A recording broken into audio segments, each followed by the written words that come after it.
Hey, welcome back to another episode of the Art of Coaching podcast. Listen, throughout the rest of the year, we're going to do some more bite-sized episodes for you guys. We've had some really great feedback to the last few. Now, it doesn't mean we're not going to go back to long form. We absolutely will, but you're going to get some quick hitters now. And today is all about when it benefits you to be the bad guy, right? The bad guy in the sense that, listen, a lot of times we're going to have to tell people things they don't want to hear. True respect and accountability oftentimes is telling people what they don't want to hear or what other people will not tell them, right? Otherwise, we can easily fall into being enablers. It is also about just understanding that some people are going to be pissed because you can't serve them the way they want to be served. And you're not going to be able to meet everybody's expectations. And actually, that's okay. So I'll ground this. And thank God the example I'm going to give here, I'll give an example of somebody in our community who I think did this tremendously well. Eve Weber, we love you. And then, of course, I'll share some experiences where these things did not go so well. So context, I'm not sure how many of you know this, but over the past year and a half, I've been helping my uncle who's in his 70s and going through a tough time in life, right? Really, really successful guy, somebody who's very sharp, intelligent, amazing, kind of went through a tough season of life, right? Needed some help. We're happy to help him. He's helped me through many things as well. He's a great uncle to my son. But it's something that in addition to me, like navigating a divorce, running a business, writing a book, essentially being a single parent, right? There's pulls on your time. Right. We, as part of Art of Coaching, I always let you guys kind of see behind the curtain. So if you're the type that doesn't like to know how the sausage is made, turn off the episode now. But every week we manage the podcast, our Mighty Networks community, a newsletter. We have to do our, of course, for-profit things like our in-services, our workshops. I get pulled in a lot of directions. And that's a privilege, right? I am so grateful for that. But there's other times where I just have to put up hard boundaries, right? And so I'll level this real quick. So I had gone home and taken Bronson to visit his cousins and visit my father and his uncle and his grandfather, and his grandmother. And this was off back-to-back trips for work. And while I was gone, my uncle had fractured his hip, right? So as we're talking right now, he is in intensive rehabilitation center for his fractured femur. And so I was trying to run to help him with something, getting Bronson back in the swing of school.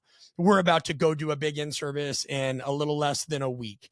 There's a lot of things happening. And our friend and community member, Eve, had reached out and said, hey, do you have some time? I could use a listening ear. And I would never betray anybody's privacy or Eve, so I'm not going to tell you what that's about. It was nothing catastrophic, just a friend and another entrepreneur talking to another entrepreneur. And even I have a relationship where I could say, hey, heads up. Yeah, for sure. I do have a busy client load today, but I can give you some of my time. So we got on, we had a great discussion. I was able to hear her out, give her some thoughts. And then I just said, hey, I got to pick Bronson up. I got to go. And I had to get off pretty abruptly. I mean, I had primed it. She knew I didn't have a ton of time. And like the adult that she is, she's like, dope, thanks for your time. Awesome. I appreciate it. So Eve does a great job of maintaining these boundaries, as do many of you listening that reach out to me, because she knows at the end of the day, my job is as a paid coach. People pay me for advice on business or relationship issues or personal stuff. That's the nature of it. Just like people pay you guys to do what you're amongst the best in the world at. However, there hasn't always been people that are that understanding, right? I did have a client in the past that they'd reach out constantly. And again, a lot of love and appreciation and respect for this client, but they'd hit me via text. They'd hit me via email. They'd hit me on the phone. And, I'd always want to be there for them. So I'd answer and I'd try to help them. And then I'd just say after kind of the third or fourth time, hey, I'm not trying to be rude, but this is my livelihood. This is how I provide for my son. So beyond this, I'm sorry, you're going to have to sign up for our mentoring or our coaching. And they did not like this at all. Now, granted, this is not like somebody who was the best man at my wedding. This was not somebody that I shared dinner with. This was not like Bronson's godparent. This was somebody that had been a client in the past. I have a friendly relationship with, but essentially was at this point, and just for anybody getting mad, they've since admitted this, was essentially just trying to get free advice. It started with, I want some help. Then it was, wow, Brett's willing to help. Then it was, in their terms, well, how far can I really push this? And it wasn't malicious.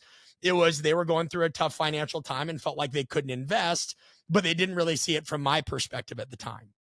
So I just have to state those things. Otherwise, people want to, well, you maybe haven't thought about this. Of course I have. But here's the thing, folks, there are going to be people that ask you, can you make a quick workout for me? Can you take a look at this contract? Could you write me a quick nutrition plan? Could you just do this? And you're within your right sometimes to just straight up say no. Right? Of course, we want to help. I've heard it to the end of the earth and back.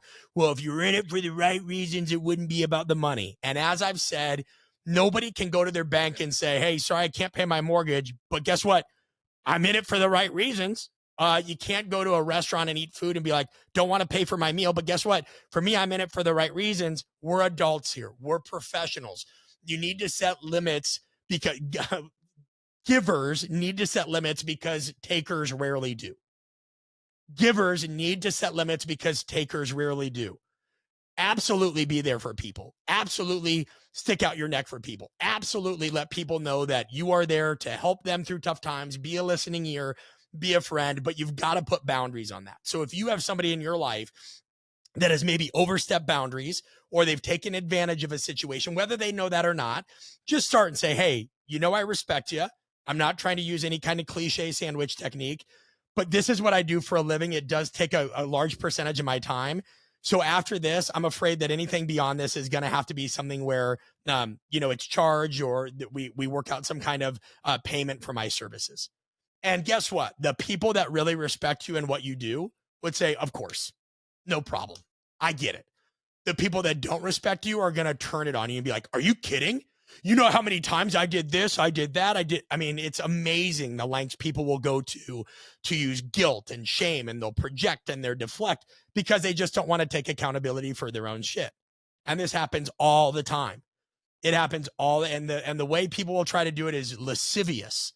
I remember I was messing around with the new app Sora, and I had posted something, and a gentleman that's like, oh my gosh, I've supported you for 12 years. How could you possibly use AI? Do you know that that's the reason, verbatim, that your son won't have clean air to breathe and clean water to drink, the data center? It just goes on, calls me awful names, and I'm like, hey, one, it seems like you want to have a conversation about something. What is it? But let's limit the name calling and what have you. But two, it's interesting. You say you've supported me in our work for 10 years, yet I've never seen your name on anything. I've never met you in person. The only thing I have to base that off of is your comment right here where you're telling me how bad of a human I am because I use AI. And he's like, oh, so my opinion only matters if I buy your stuff. Like, this is the kind of stuff people will do. And you don't need to get roped into it. Be the bad guy. Be willing to be the bad guy. Be willing sometimes to just live out the life and the truth that not everybody's going to like you. You don't want everybody to like you. It's something I'm teaching my 5-year-old right now, buddy. Everybody has a different interest. Not everybody's interested in the same things. Not everybody agrees on what's good and bad, whether that's pizza and movies and books. So why do you think everybody's going to like you? You don't want that. If you are for everybody, you are for nobody. I don't get on that with him, but that's just me talking to you guys. And so I think it's something that many of you who are hard on yourself, you expect the world out of yourself, you really want to help other people solve problems, you need to hear. Sometimes be the bad guy, put limits on what you're willing to do for folks, be willing to not live up to everybody's expectations. And hey guys, earmuffs. There is parental advisory wording coming in 5 seconds. So I don't want to hear any holier than thou stuff. Parental advisory, 5 seconds. Every now and then, in whatever way you choose, just tell somebody to go fuck themselves, because you don't owe everybody everything. You don't owe everybody a piece of your soul. You don't owe everybody your time and your money and your attention and your energy. Not everybody's worth it. Save it for the people that value you. Mwah! That's it. That's all I got. This is the kind of podcast that either gains you true appreciation or I've just lost half my followers. Whatever it is, at least you know I'm honest with you. I appreciate you guys. Send this to somebody who needs it. You know somebody who needs it. And don't be like, okay, I will after I'm walking the dog. No, do it now. Boop, boop, boop, boop, boop. Send it to Gina. Send it to Georgie. Send it to Tommy. Send it to Brad, Brady, Tommy, Austin. There's another Tommy in there. Send it to everybody, because we need more people willing to have an anti-heroic mindset in this world of victim mentalities. Talk to you soon.